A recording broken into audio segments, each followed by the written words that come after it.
7h45, le petit déjeuner politique ce matin, c'est Manon Aubry, députée européenne, la France Insoumise. Bonjour Manon Aubry. Bonjour. Qu'est-ce que vous attendez de la campagne de vaccination? Sur la logistique, tout d'abord.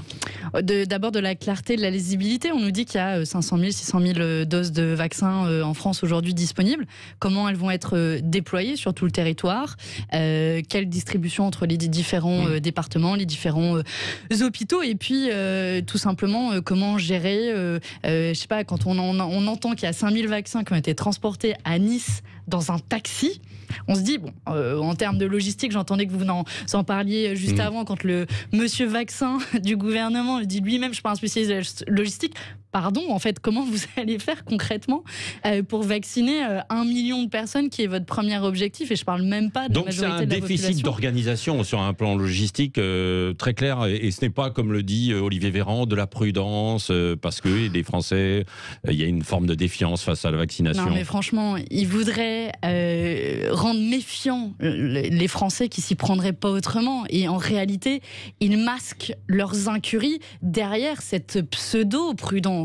Et j'ai le drôle de sentiment que 2021 commence comme 2020 s'est achevé, c'est-à-dire par de l'impréparation, de l'amateurisme, et après le fiasco des masques et des tests, on a celui du vaccin, à se demander si ceux qui nous gouvernent ne sont pas de dangereux amateurs. On met en cause souvent la bureaucratie, l'administration. Vous aussi, vous la mettez en cause ou pas? Je ne sais pas si c'est la bureaucratie de l'administration. En tout cas, il y a un problème d'organisation. Moi, je ne suis pas dans les détails du dispositif, mais je me demande quand même. J'entendais ce matin à la radio, par exemple, l'Inde, qui quand même est un pays beaucoup plus vaste que le nôtre, autant géographiquement qu'en nombre de population. Ils vont être capables de vacciner 300 millions de personnes. 300 millions de personnes. Donc, que je me dis, à l'échelle du territoire français, si on n'est pas capable de le faire, c'est à se poser des questions, mais de manière plus générale, sur l'organisation territoriale française, au-delà des questions sanitaires. Oui.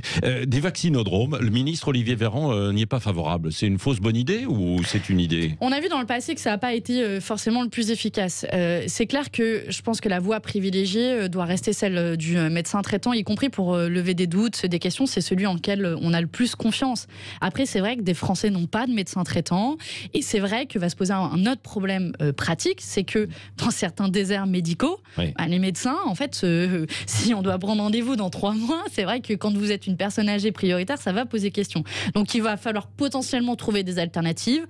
Pourquoi pas les pharmaciens? On peut se poser la question, mais il y a un défi là aussi pratique qui se pose. Bah oui, parce que d'un point de vue logistique, en même temps, il faut pouvoir accueillir tout le monde, quoi. Et ce qui n'est pas toujours évident, y compris dans les pharmacies. Il n'y a qu'un tiers des pharmacies qui jusque-là faisaient par exemple le vaccin contre la grippe, quoi. Est-ce que la stratégie vaccinale aussi est la bonne, avec les personnes âgées tout d'abord et le personnel soignant? Est-ce qu'il faut l'étendre plus vite? Je pense par exemple aux enseignants, puisqu'on l'évoquait à l'école tout à l'heure. Alors, 2 choses là-dessus. D'abord, on voit que le gouvernement a hésité sur sa stratégie vaccinale. D'abord, c'était les personnes âgées, puis ils ont rajouté les soignants. C'est notamment ce qui a été fait dans d'autres pays européens. Je pense à l'Italie, je pense à l'Allemagne. Donc, de nouveau, on voit l'impréparation et l'amateurisme complet du gouvernement. Ensuite, pour savoir s'il est pertinent, par exemple, de vacciner les enseignants ou d'autres personnels dans l'administration publique en contact avec du public, il nous faut une réponse à une question fondamentale de est-ce que le vaccin protège de la contamination? Et tant qu'on n'a pas cette réponse, je pense qu'il faut d'abord privilégier les personnes à risque, qui sont celles qui sont les plus en danger d'une forme grave de la maladie, pour savoir ensuite si les autres personnes doivent se faire vacciner. Oui, les Français quand même sont très sceptiques, hein. On a vu les dernières enquêtes. Vous êtes favorable à la vaccination à titre personnel et je crois, en fait, c'est ce que vous avez dit ces derniers jours, c'est vrai?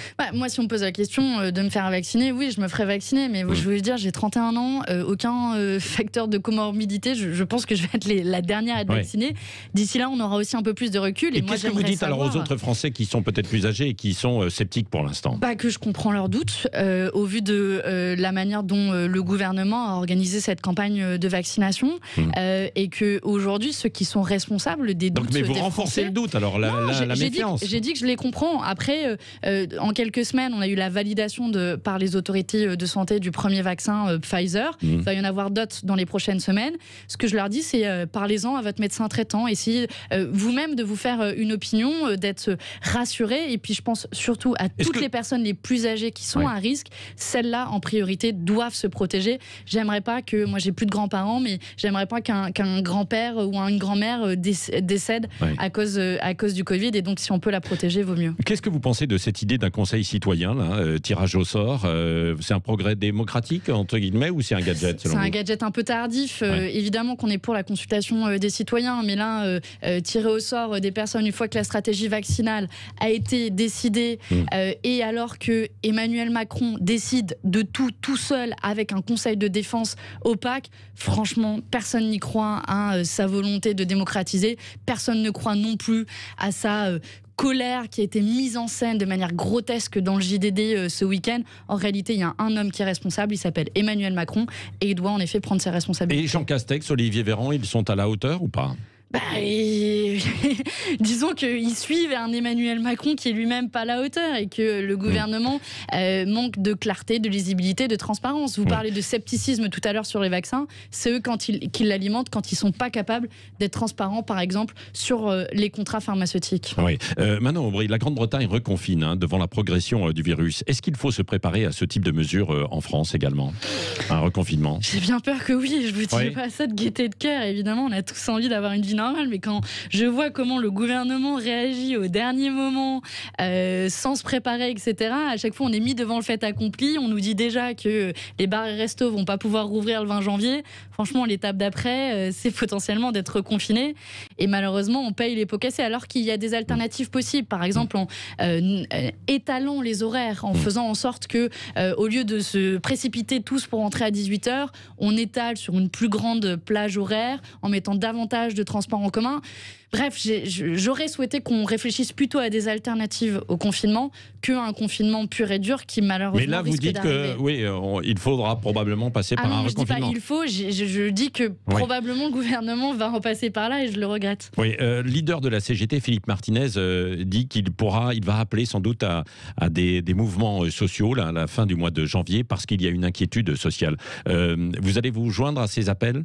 Oui, on va se joindre parce que l'inquiétude, elle est majeure quand on voit que le nombre de bénéficiaires du RSA a augmenté de 10%, que le nombre de pauvres a augmenté de 1 million dans ce pays et que les licenciements commencent à se profiler à tour de bras dans des grandes entreprises et des petites entreprises qui mettent la clé sous la porte. S'agissant des grandes entreprises, des entreprises qui ont touché des aides de l'État, Renault qui licencie alors qu'ils ont touché des aides de l'État, alors qu'un grand nombre d'entreprises versent des dividendes aux actionnaires, ça c'est injuste. Et oui, on va se mobiliser pour protéger les salariés qui payent le prix. Est-ce que c'est le moment? Parce qu'évidemment, il y a une crise économique aussi majeure, quoi. Mais oui, donc, est-ce qu'il ne faut pas attendre? Non, attendre pour protéger les salariés, attendre pour protéger ceux qui perdent leur emploi, attendre pour se mobiliser pour défendre ceux qui galèrent à finir leur fin de mois. C'est la responsabilité du gouvernement de demander des contreparties aux entreprises auxquelles ils versent des aides, et ils se sont toujours refusés. La main libre du marché. Le résultat, c'est que ces entreprises-là versent des dividendes à leurs actionnaires,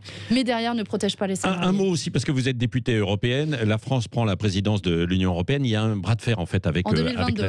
Oui, c'est ça. Oui, mais ça arrive. Et la Chine là qui s'engage à ratifier les conventions contre le travail forcé. Vous dénoncez cet accord. Mais pourquoi? J'y crois pas une seconde que la Chine s'engage. Il y a un accord d'investissement qui va être signé entre l'Union européenne et la Chine. S'il y a une leçon à tirer de la crise que l'on vient de vivre, c'est qu'on a besoin de se protéger, que le libre-échange est dangereux. Là, pour produire les vaccins, les médicaments, on dépend de l'étranger et on va continuer à signer à tour de bras des accords de libre-échange. On voit à quel point les discours sur le protectionnisme en pratique n'ont pas duré longtemps et ont été brûlés sur l'autel du libre-échange et de la concurrence qui malheureusement nous a pas sauvés de la crise l'an dernier. Oui. Question avec Cécile Le Ménibus, on va revenir sur la vaccination. Oui, absolument. Justement, comme Jean-Luc Mélenchon, vous plaidez pour l'achat de vaccins en Russie, à Cuba et en Chine.